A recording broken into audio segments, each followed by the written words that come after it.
All right, let's jump right in. Welcome to this explainer. Today, we're literally opening up the ultimate industrial AI toolkit. Now, if you've been following smart manufacturing at all, you already know that artificial intelligence is completely flipping energy, transportation, and factory floors upside down. But how exactly does it do that?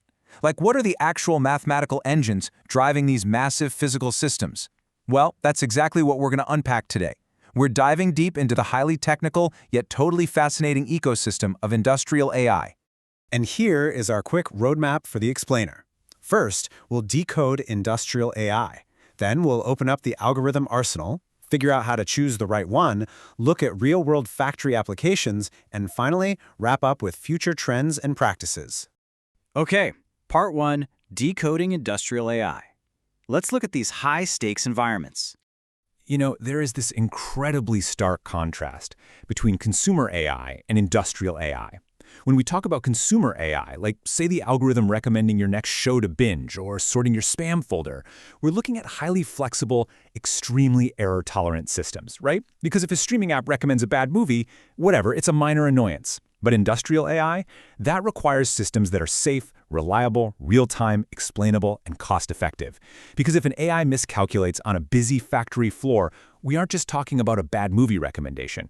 We are talking about millions of dollars in damaged equipment, paralyzed supply chains, or worst of all, actually putting human lives at risk. The stakes here are absolutely massive. So what do we actually mean when we say an industrial AI algorithm? Simply put, it's a computational method that learns directly from industrial data. Traditional software just blindly follows fixed rules programmed by a human, right? But these algorithms actually detect patterns, predict future events, optimize operations, and make intelligent decisions on the fly. They literally feed on massive amounts of data from things like sensors, production records, and equipment health monitors to make these split-second, highly intelligent choices. Moving right along to Part 2, the algorithm arsenal. Let's check out the main categories. Let's start with what we call the data-driven learners. Which one you pull from your belts depends entirely on your data. First, there's supervised learning. This uses perfectly labeled data. Imagine you have thousands of motor vibration readings, and every single one is tagged as healthy, bearing fault, or rotor imbalance. These give you incredible accuracy, but paying experts to label all that data, yeah, that gets super expensive. If you don't have those labels, you pivot to unsupervised learning, which automatically finds hidden patterns in unlabeled data. Absolutely brilliant for finding unknown anomalies. And if you want the best of both worlds, you go with semi-supervised learning. That combines a small, affordable batch of labeled data with a massive pile of cheap, unlabeled data to keep costs down. Next up, we have our heavy hitters, the complex problem solvers. First is reinforcement learning. Think of this as training an agent through a system of rewards and penalties. It is absolutely ideal for things like robot motion or complex factory scheduling. But, and this is a huge but, you absolutely have to have strict safety constraints before letting it loose on a real factory floor. Then we have deep learning. We're talking multi-layer neural networks here, like CNNs and transformers. These act as digital eyes for analyzing complex images or complex sensor feeds. They are incredibly accurate, but they do demand some serious computing muscle. And rounding out our toolkit are the specialized tools. Explainable AI, or XAI, is a huge one here. In safety-critical spaces, think power plants or aerospace, engineers have to be able to trust the AI. XAI uses tools like SHAP and LIME to basically pull back the curtain and show us exactly why a model made a specific decision. We also have optimization tools, like genetic algorithms, which simulate natural selection to find the absolute best scheduling and routing paths.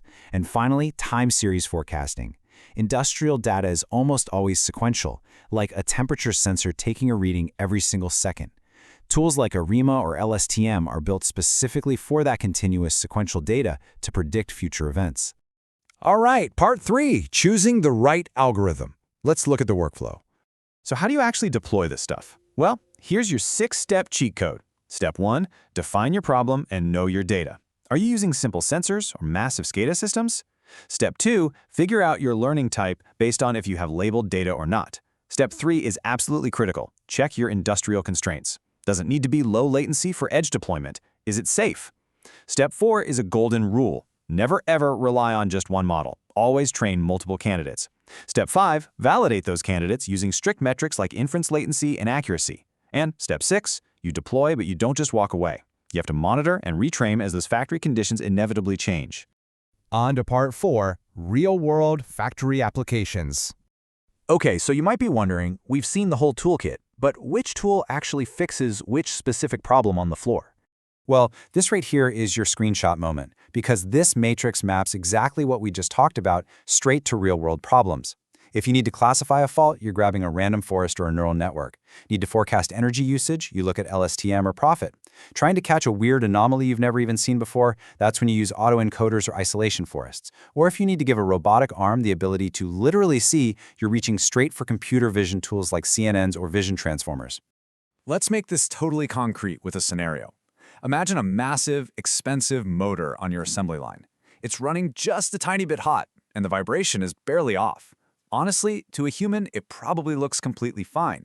But if you're continuously feeding that temperature and vibration data into a random forest, XGBoost, or LSTM model, the AI spots that microscopic degrading pattern immediately. It flags it so engineers can do predictive maintenance during normal downtime. You literally just saved the factory from a catastrophic, unplanned shutdown.